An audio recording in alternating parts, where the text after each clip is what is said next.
Assalamu alaikum wa rahmatullahi wa barakatuh to some of you, and peace out to the rest of you. Hit the share button because the message is more important than the messenger. Folks, I'll tell y'all now, uh, it's been a real busy visit to the States. Really busy. Um,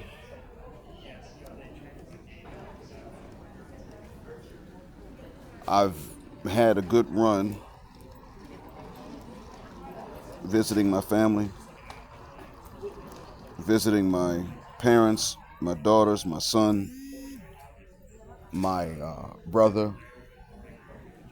My brother was ordained as a minister in his church. And truth be told, I didn't go to my brother's city to celebrate the ordination. I just went to visit my brother.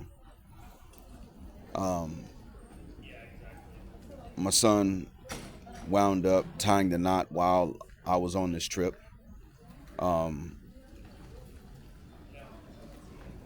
Did what I could to help them get to a good start because my son is responsible. And responsible offspring deserve help even in their adulthood, whereas irresponsible offspring are the ones that have to be left to sink or swim. When he was a teen, he made smart and stupid decisions alike, as teenagers do. As an adult, he's made smarter decisions if there's a smart opportunity there. If there's an intelligent path available to take, he takes it.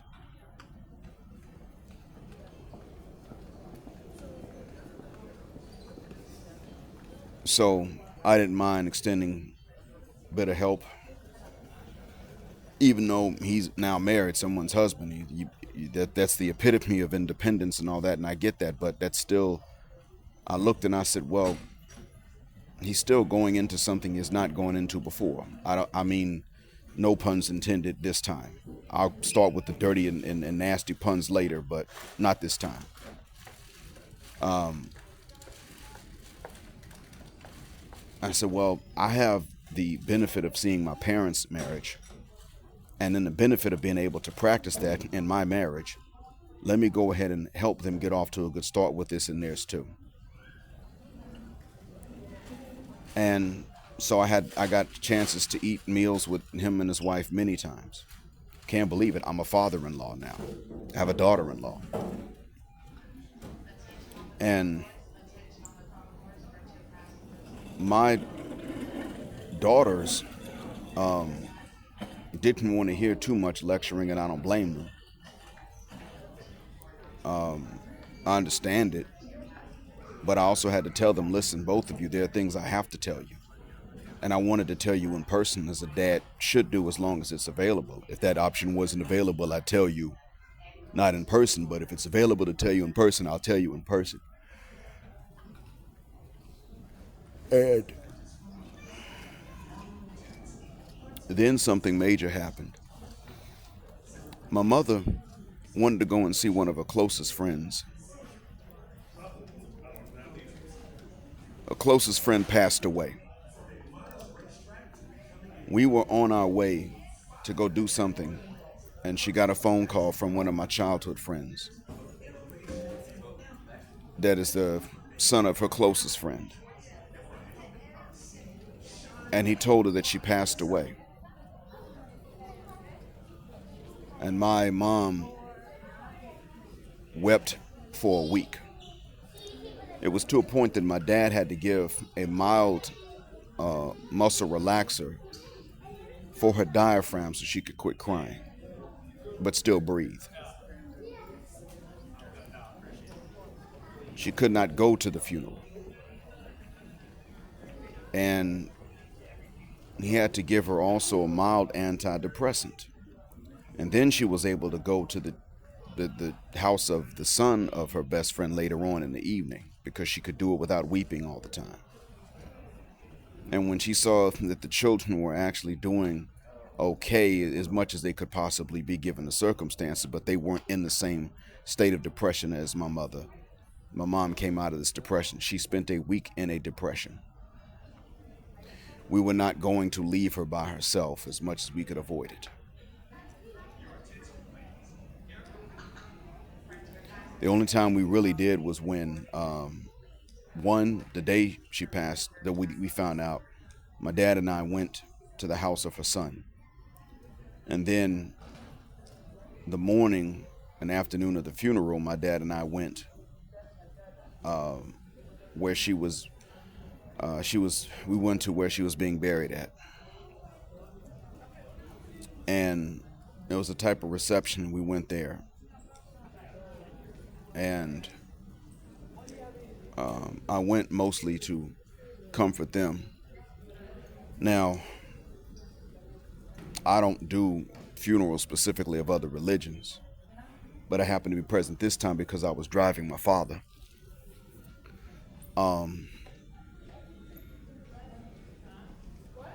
And I learned a lot about this trip that I already knew, but pretty much nothing is permanent. And these trips are a yearly reminder to me that nothing is permanent, especially if it's good. So the lesson I learned was that we take the time that we have and we use it wisely. And I've learned this lesson multiple times before, and I relearn it. You thank God for the time you have and you try to use it correctly. My mom wept as I was getting ready to leave for the airport today. In my old car, that's now my dad's, she wept, and I know why she was weeping. She was weeping because she didn't know if this is the last time that she sees me. And I didn't know either. And I've had the same fear, but I didn't say anything about it. But I went and gave her a big old bear hug, and I told her to thank God for the good news. And she said, well, what is it? I mean, we do have a lot to be grateful for, but what specifically are you thinking about when you say it? And I said, well, you see, you're in good hands with Dad. Dad's in good hands with you. I'm in good hands with your daughter-in-law. And she and I have what you and Dad have. And I'm grateful for it. And I just want you to be grateful and take comfort in the same thing. And your son, your other son, is in good hands with your other daughter-in-law. And now your grandson is in good hands with your granddaughter-in-law. They're off to a good start, I can say at least.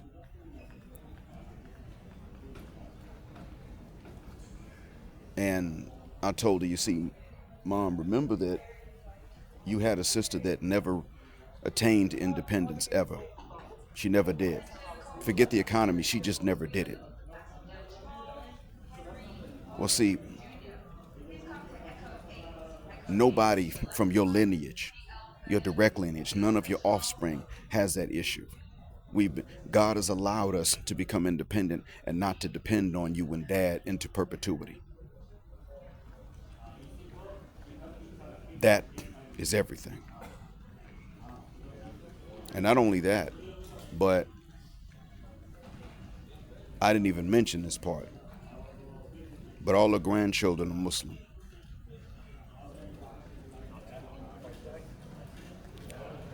I'll say this because these are lessons we have to relearn and relearn and relearn and relearn.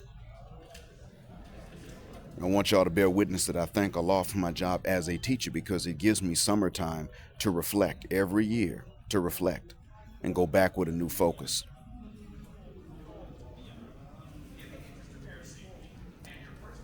But there is something about this that I also wanted y'all to keep in mind. Things are changing more quickly than what we think. When I left Saudi to come back and visit my people, Israel and Iran were at war, and there were some flights that had been rerouted while they were lobbing missiles in each other's airspace. Now, fast forward a month and a week later, and what's happening is that they're not lobbing anything at each other anymore. And instead, the news that's in our ears is that the T app, which was in fact a double standard, and evidence of an unfair double standard to us, was hacked and breached. And in addition to this, the T-Born app is up, and then it's down and up, and I hear about it being down and I hear about it being up. But the point is that this was two things that happened. Someone put up the T-Born app and someone else hacked the T app. And so this was a double retaliation. One site was supposed to be able to cast a bad light on men, and the other site came up and cast a bad light on them. And then not only that, but the T app itself proved that they were all dating the same guys, because how you have all these single guys, but then you've got the same ones that are being talked about so badly by many different women on the T app, while most men don't even have a history. And even regular guys put on the T app, if they went on one bad date, it's talked about. And you got chicks up there just lying. Some guy's picture goes up, and chicks will just say, well, this is in my same area, so let me go ahead and say this too. And they just anonymously start chiming in, yeah, I did this too, and I did that too, and I went with him somewhere, and he was this way and that way. And that is because they just want to shut out the majority of you and me, us, men, especially brothers. They want to shut us out from reproduction. And that's it. They don't just not want many of you, they want no one else to want any of you. They want to make sure you are off limits. If her friend likes you, you are off limits. If her friends don't like you, goddamn, what does that do? That leaves a lot of you just off limits.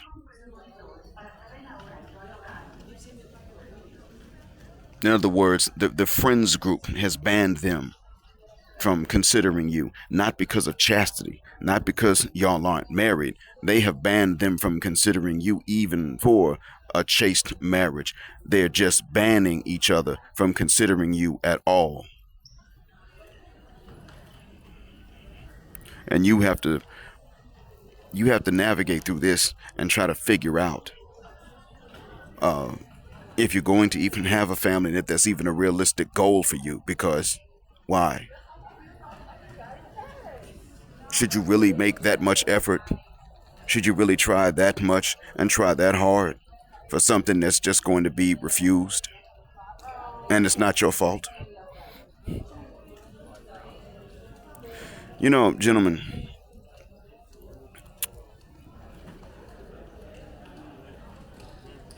the one thing, as I talked about the world being impermanent and the world being temporary, there's one thing that keeps on popping up, though. It's not just conflict, but it is the gender war. I mean, war happens and war stops, but you know what? The conflict between the genders not only keeps on going in the West where it began, but it spreads, and it just keeps on spreading. And every time you look up, there are certain insulting games that are being played in places where they were not being played before. I saw in a Telegram group for us that you have women of Indian origin telling other Indian women to have fun in their 20s with the Wyatts, and then turn around and settle later on, settle for their own men in their 30s, because their own men don't have options. That's literally what they said. Well, one of them said this to others, like just went completely against the traditional culture that they'd had a generation ago, and said to do this. And what's the reason? Simply put, because in their nation, and mind you, they don't all live at home, they live in different places, but in their nation and in the nations to which they move, it favors them. The law, the way it's written, favors them back in their home country. The husband is stuck with having to pay alimony. Period. It's just it says in their law the husband, not the breadwinner, but the husband. That's what it is in their law. The husband is stuck paying alimony. Once they marry and then they end it, the husband is stuck paying alimony. And he's stuck paying it till she remarries. Well, now she has an incentive not to. Or he dies or she dies. So somebody got to die or she got to get married to somebody that makes more money than him. Because she ain't going to marry someone that makes less. So you see, that's what they do. They can do that in their country, and in the countries to which they move have laws that are not necessarily written with a gender bias, but they're written in a way that, according to the nature of men and women, still biased is still biased in their favor. It winds up working in their favor without being written expressly so. And so, since that's what it is, and that's what they have to deal with, the men have to deal with. The ladies don't look and say, well, you know, this is a bad deal for them. Instead, they sit up there and they look and they just say, well, since they don't have any better options, we're going to turn around and be the SLUTs for the Wyatts and then come back to them, circle back to them. And I'm going to tell you, you already have seen what happens when sisters do that to brothers. When they circle back, to reach back and you take it. They can't stand, they can't respect you. They disrespect you because they got all this experience and you ain't got none.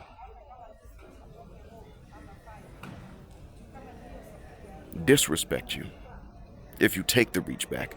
It is the same thing that is going on, or the same thing that's about to go on but with them right now. Mark my words, you can see this with them abroad and at home. It's going to be the same thing with them. They're going to start they're going to start publicly disrespect. I'm not even going to say they're going to start. They already do it, even on TV shows back home in their homeland. This is already going on.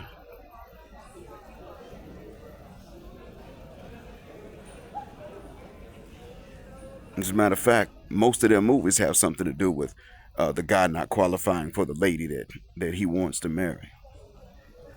That's a very common thing. I actually don't even know of other themes.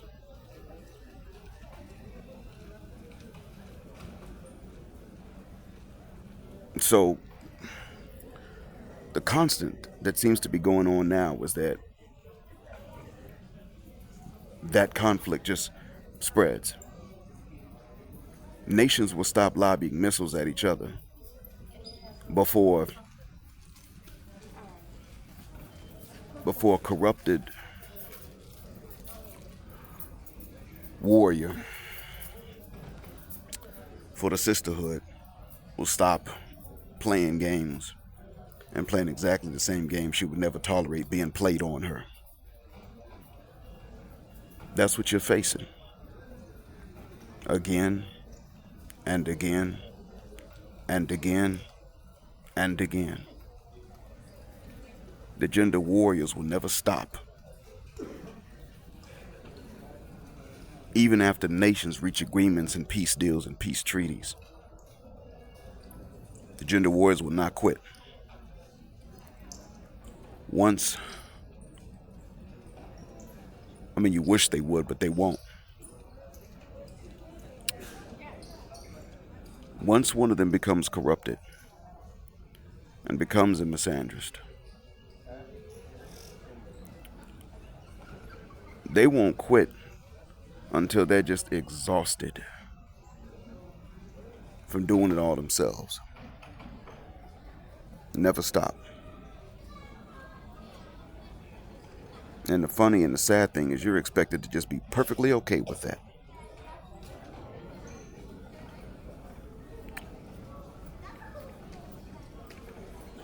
The sad thing is that is the one thing that has been constant. As I've gone back to visit summer after summer, visited my people each summer that I can. As I've gone back multiple times, I see things change. But the one thing that has not has been this conflict.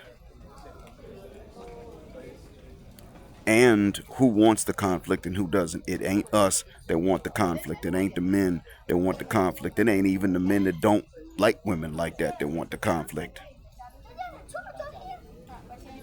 Doesn't matter if the men are straight or not, they don't want the conflict. It's the ladies that do, even the ones that are not responsible for starting it these days, that were born too late to start it, they still want it.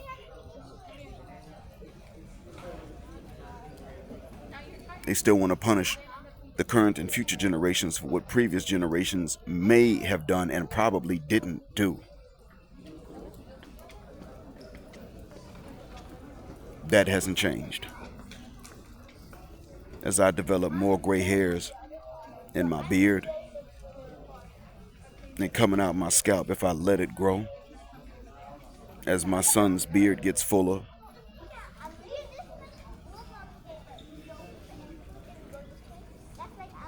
as my daughters get taller, as my brother's hair gets grayer and grayer,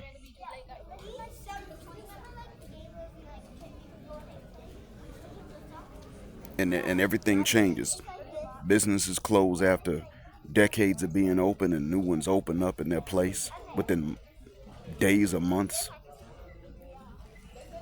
After all this happens, after the nation's relationships change from month to month and year to year,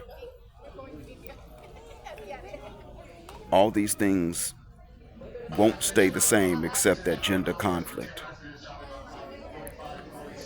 And the only change in that is that it spreads.